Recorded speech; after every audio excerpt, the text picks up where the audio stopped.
बिस्मिल्लाहिर्रहमानिर्रहीम अस्सलामु अलैकुम। इस वक्त मैं जुल्फ़ी इंटरनेशनल ताइक्वांडो एकेडमी में मौजूद हूँ। मेरे साथ नन्हे मुन्ने ताइक्वांडो प्लेयर्स हैं। आइए चलते हैं और उनसे बात करते हैं। अस्सलामु अलैकुम। वालेकुम अस्सलाम। क्या नाम है आपका? मोहम्मद अहमद। मोहम्मद अहमद पढ़ते हैं आप? जी। और ये ताइक्वांडो की जो ट्रेनिंग है आप कब से ले रहे हैं आप? 2 इयर्स हो गए। क्या नाम है आपका? मोहम्मद नोमान। मोहम्मद नोमान। कितने अरसे से आप ट्रेनिंग ले रहे हैं? मैं 1 साल से। 1 साल से। तो स्कूल भी पढ़ते हैं आप? यस। तो स्कूल भी पढ़ते हैं साथ में ट्रेनिंग भी, तो कैसे मैनेज करते हैं आप? स्कूल मतलब अभी स्कूल के बाद तैयार व्यार होता हूँ और थोड़ा मतलब प्रैक्टिस करके आ जाता हूँ। तो सही है सर, हसन हमारे हैं, वो हमें सही अच्छे से प्रैक्टिस करवा देते हैं। मुश्किलात होती हैं? नहीं। मुश्किलात नहीं होती। मज़ीद बच्चों से बात करते हैं। जी, आपको होती हैं मुश्किलात? नो। नाम क्या आपका? मोहम्मद कबीर। पढ़ते हैं आप? यस। क्या पढ़ते हैं? 4 क्लास में। 4 क्लास में पढ़ते हैं। तो पढ़ाई ज़्यादा मुश्किल लगती है या ट्रेनिंग ताइक्वांडो की? पढ़ाई ज़्यादा मुश्किल। पढ़ाई ज़्यादा मुश्किल लगती है। और आपको ट्रेनिंग में कोई मसला नहीं होता? नो। मज़ा आ रहा है आपको? यस। आखिरी बच्चे भी, इनसे भी बात कर लेते हैं। नन्हे से हैं और उम्र में भी छोटे लग रहे हैं। जी, आपका क्या नाम है? क्या नाम है? शान मोहम्मद। शान मोहम्मद, कितने अरसे से आप ट्रेनिंग कर रहे हैं? शायद 1 साल। 1 साल से। और 1 साल में कोई मुश्किल या दुश्वारी पेश आई आपको? नहीं आई। मेरे साथ छोटी सी बच्ची मौजूद है, उनसे भी बात करते हैं। अस्सलामु अलैकुम। क्या नाम है आपका? रोहाबा अली। बाबा अली। स्कूल पढ़ती हैं आप? जी। तो ये आप इतनी मुश्किल जो गेम खेलती हैं, क्या इसका क्या नाम है? ताइक्वांडो। ताइक्वांडो। तो कितने अरसे से खेल रही हैं आप? 3 इयर्स। 3 इयर्स। तो इसकी जब प्रैक्टिस आप करती हैं तो आपको मुश्किल तो नहीं होती? नहीं। मज़ा आता है आपको? जी। और इसकी प्रैक्टिस आप घर में भी करती हैं? जी। तो आप बड़े होके भी खेलेंगी? कब तक खेलेंगी? 10 इयर्स ओल्ड तक। 10 इयर्स ओल्ड तक। ठीक है, ठीक है। चाहे खेल का मैदान हो या ताइक्वांडो का, लड़कियां भी लड़कों से कम नहीं। मेरे साथ कुछ लड़कियां मौजूद हैं, उनसे बात करते हैं। अस्सलाम वालेकुम। वालेकुम अस्सलाम। क्या नाम है आपका? सहर। सहर। आप पढ़ती हैं? क्या पढ़ती हैं? कौन सी क्लास में? 8 क्लास में आप पढ़ती हैं। सर, मुझे बताएं कितने अरसे से आप ट्रेनिंग कर रहे हैं? 4 साल। 4 साल से। तो वसाइल की कमी के बावजूद मैंने देखा आप इतनी अच्छी ट्रेनिंग करते हैं, तो मुश्किलात पेश आती हैं आप? मुश्किलात नहीं पेश आती, थोड़ी बहुत आती हैं। अच्छा, मुझे ये बताएं कि घर वालों की तरफ से आपको सपोर्ट मिलती है? ज़्यादा सपोर्ट किसकी मिलती है? भाई से। भाई से। दूसरी लड़कियां, हम उनसे बात करते हैं। आपका क्या नाम है? मेरा नाम हुरिया है। हुरिया। आप ये बताएं आपको घर की तरफ से कितनी सपोर्ट है और ज़्यादा सपोर्ट किसकी तरफ से मिलती है? मुझे घर की तरफ से बहुत ज़्यादा सपोर्ट मिलती है और अपने फादर की तरफ से सबसे ज़्यादा सपोर्ट मिलती है कि वो मुझे आना जाना, किसी इवेंट में मुझे जाना हो तो वो सबसे पहले मुझे ही लेकर जाते हैं, मुझे ज़्यादा सपोर्ट करते हैं अपने इवेंट के लिए। अच्छा, ये बताएं कि ब्लू बेल्ट तक आपका सफ़र कैसा रहा? बहुत ज़बरदस्त रहा। क्या क्या मुश्किल? थोड़ा मुश्किल भी था बट कर लिया। क्या वो कहते हैं ना, हम लड़कियां भी किसी से कम नहीं, बस कर लिया। आपका क्या नाम है? अरवा। अरवा, ये बताएं कि आपके पास कौन सी बेल्ट है? White belt. वाइल्ड बेल्ट तक कैसा सफ़र रहा? क्या मुश्किलात हैं? घर की तरफ से कितनी सपोर्ट है आपको? घर की तरफ से अल्लाह का शुक्र है, बहुत अच्छी सपोर्ट है। सबसे ज़्यादा सपोर्ट मेरे फादर की है। यही बात कि कहीं भी जाना हो सबसे पहले मुझे आगे करते हैं, मुझे फुल सपोर्ट देते हैं कि आप जहाँ भी जाना चाहो आपको आज़ादी है कि आप जहाँ कहीं भी जा सको। तो स्टडी के साथ ये तमाम चीज़ें मैनेज करना कितना मुश्किल है? देखिए, पहले बहुत मुश्किल होती थी क्योंकि स्टडी भी करें। मैं 9th मैट्रिक में हूँ, तो पहले स्टडी, लेकिन बाद में फिर आहिस्ता आहिस्ता सब मैनेज हो जाता है। अस्सलाम वालेकुम। वालेकुम सलाम। क्या नाम है आपका? मेरा। मिरहा। क्या कर रही हैं आप? ये क्या खेल रही हैं? मैं ताइक्वांडो। कितने साल की हैं आप?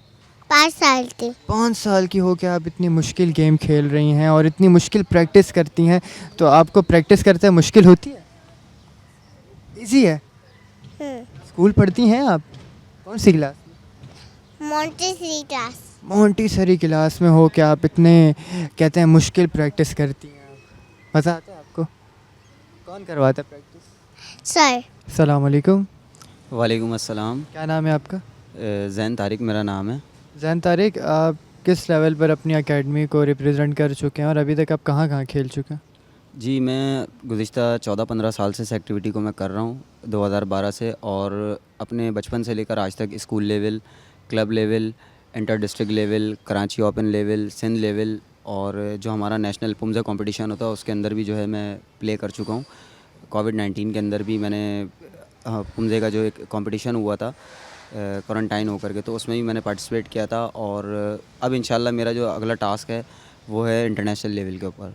तो मेरा फोकस जो है वो ज़्यादातर वो यही है कि मैं अपनी एकेडमिक अपने मुल्क का नाम आगे इंटरनेशनल लेवल पर ले जा करके वहाँ से कुछ अचीव करके अपने पाकिस्तान के लिए लेकर के आऊँ। अच्छा, ये मैं देख रहा हूँ आपने ब्लैक बेल्ट पहनी है, तो ब्लैक बेल्ट तक का सफ़र कैसा रहा, मुश्किलात आई? बिल्कुल, देखें ब्लैक बेल्ट का सफ़र तो अब समझ लें ऐसा है, मेरी तो बड़ी मेहनत है। बचपन से मैंने सालों साल अपने आप को समझ लें इस गेम के अंदर बड़ा सफ़र किया मैंने, और बहुत एफ़र्ट करी है। और हमारे जो सिखाने वाले टीचर थे उन्होंने भी हमारे ऊपर कभी जो है कोई कॉम्प्रोमाइज़ नहीं किया इस चीज़ पर। हमेशा उन्होंने अपना 100% एफ़र्ट हम पे दिए। और अल्हम्दुलिल्लाह यही वजह है कि शायद मेरा ख़्याल है मैं जिस एज के अंदर हूँ, बहुत कम लोग ऐसे होते हैं, और किसी अगर आप आर्ट के अंदर देखें तो वो इतने एक्सपीरियंस होल्डर हों या इस लेवल पर हों इतनी कम एज के अंदर। अपनी एज के हिसाब से तो मेरा एक्सपीरियंस जो है वो ज़्यादा है। उसकी वजह ये है कि मैं बहुत छोटी उम्र से ये कर रहा हूँ, और मेरे टीचर ने अपना 100% और बहुत फोकस उन्होंने हम पे किया है। आजकल तो अब ये माहौल हो गया है कि बहुत सारे लोग जो है डिफरेंट स्कूलों के अंदर, क्लब्स के अंदर वो ये होता है हर 3 महीने के बाद 4 महीने के बाद बेल्ट टेस्ट दे करके 2-2 साल के अंदर बच्चों को ब्लैक बेल्ट कर देते हैं। जबकि अगर मैं अपनी बात करूँ तो मैंने जो फर्स्ट ब्लैक बेल्ट ली है वो 8 साल में ली है। अच्छा, हुकूमती सतह पर इतना सपोर्ट नहीं किया जाता इस स्पोर्ट को, तो आप देखने वालों को क्या मैसेज देंगे? हुकूमती किसी अगर कोई देख रहा हो तो उसे क्या कहेंगे? देखिए, मैं सिर्फ ये कहूँगा कि जिस तरीके से दूसरे आर्ट को प्रमोट किया जा रहा है, क्रिकेट हो गया, फुटबॉल हो गया, इन चीज़ों को लोग स्पॉन्सर्ड कर रहे हैं, उनके ऊपर लाखों रुपए एक्सपेंस कर रहे हैं, उन गेम्स को ग्रो किया जा रहा है। इसी तरीके से ताइक्वांडो भी एक मार्शल आर्ट्स का एक पार्ट है, और ये जो है सबसे बड़ी खूबी इसकी ये है कि ये ओलंपिक से इंक्लूड है। ओलंपिक ने इसको बाकायदा अपना ऑर्डिनरी मेंबरशिप दी हुई है, और ये बहुत वेल डिसिप्लिन गेम है पाकिस्तान के अंदर। लेकिन अभी तक ये देखने में आया है कि गवर्नमेंट लेवल पर कोई इसको सपोर्ट नहीं मिला। लोग प्राइवेट स्पॉन्सरशिप्स लेकर के किसी लेवल पर खेलने के लिए जाते हैं, प्राइवेट एक्सपेंस करते हैं, अपनी अकोमोडेशन, एफिलेशन, वो सारी चीज़ें वो खुद करवाते हैं। गवर्नमेंट लेवल पर या फाइनेंस इदारों की तरफ से कभी भी हमारा कोई इस तरीके का सपोर्ट नहीं मिला। यहाँ तक कि अगर हमने आज तक अपनी ज़िंदगी में जो भी किया, अपने पूरे कैरियर के अंदर 12-13 साल में जो किया, अपनी मदद आपके तहत किया, हमें कभी किसी ने 1 रुपया स्पॉन्सर्ड नहीं किया। तो मैं सिर्फ यही मैसेज देना चाहूँगा और यही कहना चाहूँगा कि पाकिस्तान में बहुत सारे आर्ट ऐसे हैं जिनके अंदर बेशुमार टैलेंट है। हमारे यहाँ टैलेंट भरा पड़ा है, लेकिन मसला ये है कि उसको इन्हांस करने का मौका नहीं मिल रहा। और अगर कुछ जगहों पे प्लेटफॉर्म मौजूद है, लोग अगर आगे आना चाहते हैं, तो उसमें मसला ये है कि सबसे बड़ा उनकी बेचारों की फाइनेंशियल अप्रोच इतनी नहीं है कि वो अफोर्ड कर सकें।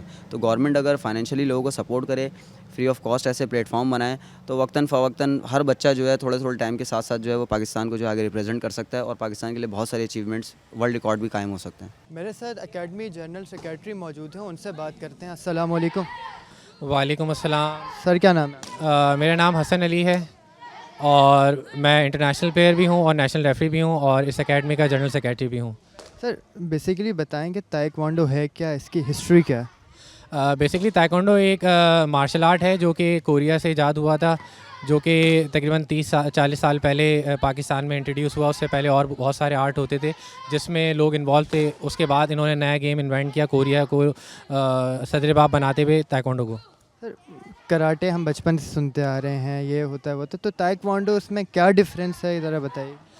कराटे और ताइक्वांडो के अंदर डिफरेंस ये है कि रूल्स और रेगुलेशन का है। वो फुल बॉडी कांटेक्ट खेलते हैं, हम पॉइंट बेस खेलते हैं। हमारे यहाँ पंच अलाउ नहीं है फेस पे, जैसे वहाँ फुल बॉडी है तो वहाँ पंच भी कर सकते हैं, किक भी कर सकते हैं। जैसे मैंने यहाँ पे जितने भी बच्चे देखे हैं उनमें बेसिकली बेल्ट्स मैंने देखे हैं, किसी की येलो है, किसी की ग्रीन है, वाइट है, तो बेसिक इनका क्या होता है कॉन्सेप्ट बेल्ट्स का?